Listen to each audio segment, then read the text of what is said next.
ចម្រើនពរគ្រូអាត្មាពនាមវរយុដែលមកធ្វើវីដេអូពន្យល់ពី Linux ដែលលោកគ្រូបានដាក់ឲ្យធ្វើហើយនៅក្នុង whole នៅក្នុង Linux ទាំងមូលនេះដែរគឺយើងប្រើដើម្បី check ទៅលើដូចជាគោលបំណងដូចជា check ទៅលើ hard disk RAM IP ឬក៏ time ដែលជាដើមអញ្ចឹងយើងចូលទៅនៅក្នុង Linux នេះគឺជា Linux ដែលយើងបានយកមកនៅក្នុង Linux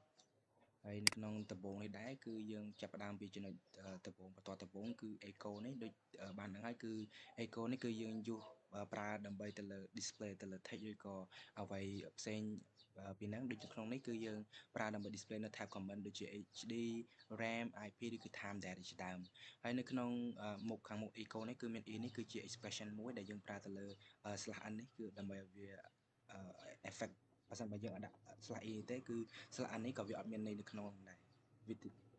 បន្តមកទៀតគឺនៅក្នុងបញ្ចប់ទៅដោយ command មួយបានន័យថាបញ្ចប់ command ហ្នឹងបានន័យថាដោយសារនៅក្នុងហ្នឹងគឺវា run នៅ comment ច្រើនលើកពី2ឡើងទៅអញ្ចឹងយើងដាក់នៅ command មួយចូលដល់បន្តទៀតគឺ readcm នេះគឺទទួលនៅទិន្នន័យពេលដែល user input ទៅលើទិន្នន័យទៅគឺនៅក្នុង readcm នេះដែរបន្តមកទៀតគឺយើងបញ្ចប់ដោយ command ដូចគ្នាបន្តមកទៀតយើងចូលទៅដល់ការដាក់លក្ខខណ្ឌឬក៏លក្ខខណ្ឌនៅក្នុងនីមួយនៅក្នុងវងកញ្ចក់ហើយនៅក្នុង clip នេះដែរគឺនៅក្នុង $cm នេះបានន័យថាពេលដែលរាល់ពេលដែល user input ទៅលើ text ឬក៏ data ផ្សេងមកគឺវានៅក្នុង$cm នេះឯងអញ្ចឹងនៅក្នុងវងកញ្ចក់នេះគឺយើងយក$cm នឹងដែរ compare ទៅលើ HDD បានន័យថាពេលដែល user input ទៅលើ text មកតើ text ហ្នឹងគឺពិតយក$cm ហ្នឹងមកដែរគឺយើងយកទៅលើប្រៀបធៀបជាមួយនឹង HDD ប៉ះសិនបើពិតវានឹងប៉ះសិនបើ user input ទៅលើ input ទៅនៅនឹងត្រឹមទៅវានឹងឆ្នប់ end ទៅលើនឹងដើរហើយនឹង execute ទៅលើ comment មួយដែលដូច df.8 ហ្នឹងគឺជា comment នៅក្នុងការឆែកទៅលើ hard disk ហ្នឹងឯងអញ្ចឹងបើសិនបើនៅក្នុងហ្នឹងបើសិនបើវាមិនពិតពេលដែល user input ទៅវាមិនពិតដូចនៅក្នុងលក្ខខណ្ឌយើងទេគឺវានឹងស្វែងរកទៅលើ comment ផ្សេងលក្ខខណ្ឌផ្សេងទៀតរហូតតជួបលក្ខខណ្ឌពិតបានវាដើរអញ្ចឹងទៅបើសិនបើអត់ជួបទេគឺវានឹង display ទៅលើ comment មួយដែលដូច comment មួយគឺ comment not found គឺ echo comment not found នេះឯងហើយ$cm គឺបានន័យថារាល់បើសិនបើ user input ទៅក្រៅពី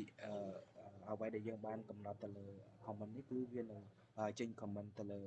comment not found នេះឯងហើយនៅបន្តទៀតគឺយើងធ្វើការទៅលើប្រៀបធៀបជាមួយទៅលើ RAM ដែរដូចតានៅក្នុងដូចតា hard disk ហ្នឹងដែរបានន័យថាពេលដែល user input មកយើងយកអា data របស់user ហ្នឹងគឺយើងធ្វើការប្រៀបធៀបជាមួយនឹង RAM នេះបើសិនបើ user input RAM ត្រូវវានឹង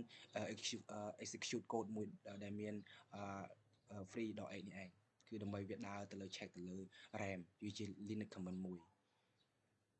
បន្តមកទៀតគឺទៅលើ IP គឺដូចគ្នាដែរគឺយើងយក $cm យើងយកinput data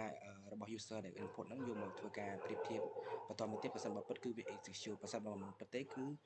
វានឹងអាច display នៅ comment display នៅ echo comment not found នេះឯងអញ្ចឹងយើងមានតែប៉ុណ្្នឹងយើងចូលទៅដោយសារវាស្តៀងគ្នាដែរទេអញ្ចឹងយើងចូលទៅតេស្តទាំងអស់គ្នាអញ្ចឹងសាកវាយដូចជា HDD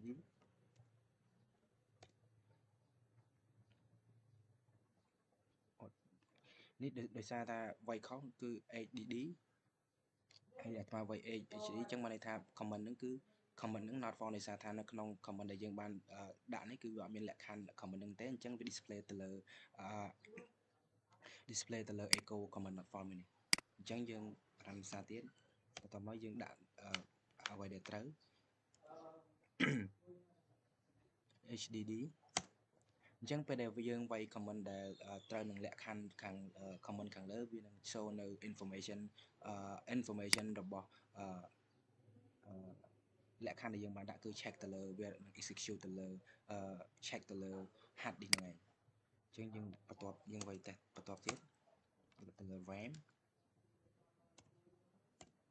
នេះគឺវាដើរទៅលើ RAM គឺ check ទៅលើទិន្នន័យឬក៏ data ទៅលើ RAM ដោយសារថាយើងវាយទៅគឺជួបជាមួយនឹងលក្ខខណ្ឌពិតគឺ RAM ដូចយើងបានកំណត់ហ្នឹងឯងអញ្ចឹងយើងតេស្តទៅលើ TT នេះគឺយើងតេស្តទៅលើ time zone ពេលដែលយើង input ទៅលើយើង input ពី keyboard ទៅលើ user input ទៅត្រូវនឹងលក្ខខណ្ឌរបស់យើងទៅលើ time that វានឹង execute នេះ TT នេះហើយយើងវាយនៅក្នុង keyboard គឺ TT អញ្ចឹងវាជួបនៅលក្ខខណ្ឌពិតអញ្ចឹងវា execute code ហ្នឹង check ទៅលើ time that មាន information ប៉ុណ្នេះអញ្ចឹងយើងតេស្តទៅលើម្ដងទៀតទៅលើ comment ដែលអត់មាននៅក្នុងលក្ខខណ្ឌហ្នឹងដូចជា AH